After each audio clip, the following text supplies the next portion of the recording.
What's up everybody? Nate here. So we have talked a lot about the housing market on this channel as of recently, and part of the reason for that is because home buyer demand is dropping while inventory is starting to rise. All of this has been a complete reversal of what we saw from 2020 and in 2021, where home buyer demand was going through the roof and home inventory was in the basement. But now there is something really interesting going on in the housing market, because as you have home prices and values continue to rise, home owners are actually getting the best end of the deal right now. At the moment, housing wealth has actually increased in the United States by $1.2 trillion.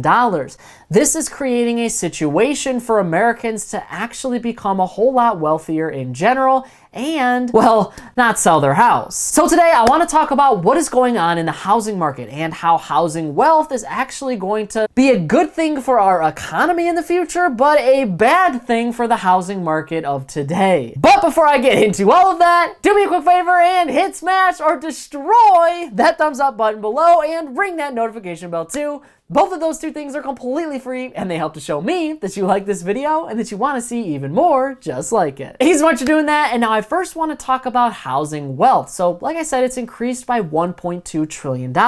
And that means two major things for current homeowners. For one, that means they have a whole lot more equity in their house than they did over the last 2 years. Equity in your home is basically the difference between what you've paid off and what you currently own on your home. Now, it might not even be what you paid off, but it's the amount that you currently own on your home. If you were to sell your home, how much would you actually make? When you get a mortgage, you have to put down a certain amount. This is called your down payment, and the down payments can range between 5, 10, 15, and 20% plus. Everything else is mortgage, so the bank actually owns that portion of your home until you pay it off. Typically, you can get a 10, 15, and 30-year mortgage. So for instance, if your house is valued at $100,000 and you've paid off $90,000 worth, well, then you have 90% equity in your home. You only owe 10%. This is really good because typically Americans own a lot less of their homes because they don't put all that much into the house. Equity is something that you need to keep in mind because this is something that homeowners can actually tap into to get loans. You can take out a loan against your home and it's called a home equity loan. The amount that you have in equity on your home, well, you can take that money out and you can make improvements to your home, or really you can do whatever you want. Right now, the amount of equity in the United States that Americans have in their homes stands at $11 trillion. That is almost double what we had back in 2006,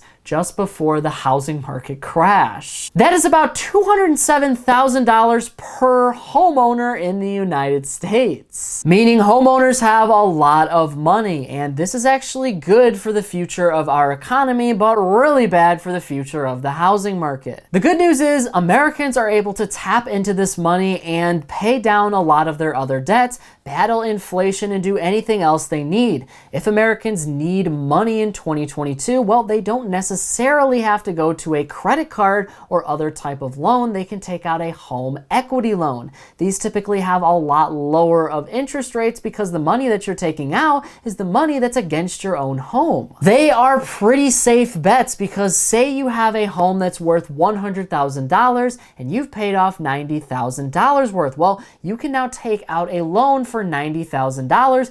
That is a really safe bet because if you were to sell your home, well, you are able to sell it at $100,000. So you can pay off that entire loan and your mortgage. You don't have that much left on your mortgage anymore, remember? So it's not free money, but you're able to get that money at a lower interest rate, which means you get to pay off less of it every single month and pocket hundreds of thousands of dollars potentially. Americans are going to be able to use this in the future to again battle inflation or pay down other debts or just do the things that they need and want in life. And that is coming at a time when inflation is at an all-time high and our economy is about to face a recession. I wouldn't be surprised if millions of Americans take out home equity loans in 2022 and beyond. But this is a really bad thing for the future of the housing market because Americans have all of this equity in their home. Just because you take out a home equity loan does not mean that you're selling your home or that you're doing anything anything as far as transferring the property. So you're getting all of this money and you're not selling your property. One of the ways in the past that Americans got money was to sell their house. You could get hundreds of thousands of dollars for your home if you just sell it. This creates a lot more inventory on the market and kind of keeps supply and demand at an equilibrium. But Americans in 2022 can pull out huge home equity loans while still retaining around 20% equity in their home overall. That means for the housing market that those homeowners are not going to sell. Essentially, they own a huge portion of their house right now, and if they have economic troubles, well, they can just take out a home equity mortgage while staying in their house. They don't have to sell their house like they had to in the past. And they're going to continue to own something. So just because you own 90% of your house right now doesn't mean the value of your home isn't going to continue to go up in the future. So you could take out that loan right now against your equity, but in the future, well, the housing market might continue to go up, and you could actually end up paying off that loan and then pocketing some later on down the road if you decided to sell your house. I mean, if you take out a home equity loan of $90,000 today, but 5 years from now your home is worth $150,000, well, now you can not only pay off your house and that loan, but you can also take a huge sum out as well. Americans are going to want to do this rather than re-enter the housing market, so selling their house, because right now you might be able to make a huge profit on your home because home values have increased between 15 and 30% over the last 2 years, but many Americans don't want to enter the housing market again because one, inflation is high, they don't have as much money to save for a house right now. Number two, housing values have gone through the roof, so they're probably going to pay an overinflated price for a new home in general. And three, interest rates have gone way up in the United States, so they're going to have to pay more for their house, but then also they're going to have to pay more in their mortgage payment because interest rates are higher. So many Americans that bought over the last 2 years had historically low interest rates, so they don't want to get into the market right now. What we are starting to see though is inventory actually increase because a lot of baby boomers and people who have owned their house for 30, 40, and 50 years are now starting to sell. Many of them are retiring or downsizing or passing away, and those estates and homes need to go back on the market. And a lot of other people are realizing the FOMO. Some people didn't get a really good interest rate because maybe they bought at the end of 2021 and now they want to sell their home because they're afraid that if they don't sell right now, they will never get a huge amount for their house again because the housing market is slowing down. Homebuyer demand has dropped to its lowest point in over 22 years because of all of the factors that I listed. Interest rates are going way up. They're over 5% on average right now for a 30-year fixed mortgage, and housing values are becoming way too unaffordable for the average American. Most Americans just can't afford those prices right now. All of that is putting pressure on the housing market and ultimately cooling it off, which is why housing prices and values are going to slow down in the future. We're not going to see 15 to 30% increases in values anymore. We're probably going to see something more modest, like between 2 and 5%, which honestly is pretty average. So the baby boomers and people who are getting ready to retire are selling their homes. But at the same time, Gen Xers are taking out home equity loans and millennials are taking out home equity loans. They're not ready to sell right now. They're waiting for the market to get better. In the meantime, they are trying to battle inflation without raising their credit card debt or getting out another loan, because other loans and credit card debt and credit cards in general are going to have a much higher interest rate, particularly an adjustable interest rate.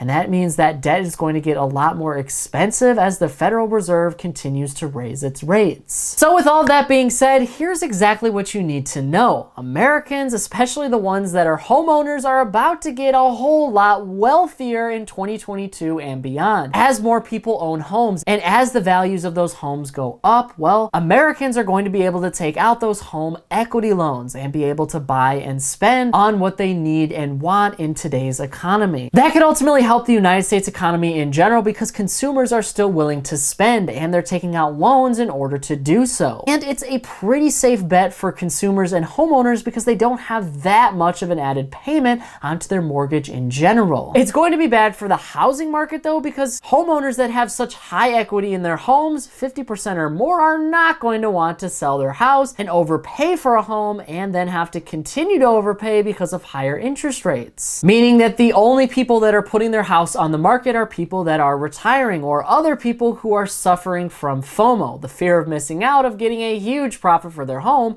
in 2022. Meanwhile, Americans that are able to buy a home are still buying homes, meaning that our demand is still very high, but our inventory is low, meaning housing values are still going to go up. But the housing market is going to cool off in general because things just cannot continue to go up and down forever. Eventually, inventory is going to rise and demand is going to be abysmal. This might take a few years to ultimately get to as the market tries to figure out equilibrium. And of course, we have to continue to watch how inflation plays a huge role in all of this, because as taxes and insurance go up for Americans all throughout the country, well, those mortgages and their home is going to cost them a whole lot more. If they don't make more money from their job or investments, well, then they're not going to be able to afford their house. That either forces them to sell or go into foreclosure, meaning more houses on the market. But demand will also come up because of that. So in my opinion, you're never going to have a true equilibrium in the housing market because housing in the United States is extremely valuable and sought after. And because it is sought after, once people have homes, they don't want to sell them, meaning inventory is going to remain low. So this kind of creates an interesting situation in the housing market, which is kind of good and bad. And ultimately, Q2 2022 is really going to help us to discover what truly goes on with our economy and the housing market in the future. But now I want to hear from you on this issue. What do you think about housing wealth actually increasing by $1.2 trillion by mid-2022? Do you think that this is going to mean that Americans are not going to sell their homes and the housing market is going to continue to tank? Or do you think that the housing market is going to continue to explode in the United States and many Americans are not going to capitalize on home equity loans? Whatever your thoughts are, leave a comment below before you go. But that is it for today's business and financial news breakdown. Thank you so much for watching. If you want to stay up to date with all the top business and financial news from around the country, our team puts together a free daily newsletter, and you can subscribe to it by clicking the link in this corner right here. And if you want to stay up to date with me and everything else happening in the business and financial world, I'm putting out updates 7 days a week over here on this channel, and I've actually got another one ready for you right here, so be sure to check that out before you go. That is it for me, everybody. Be kind out there, and I'll see you all in the next one.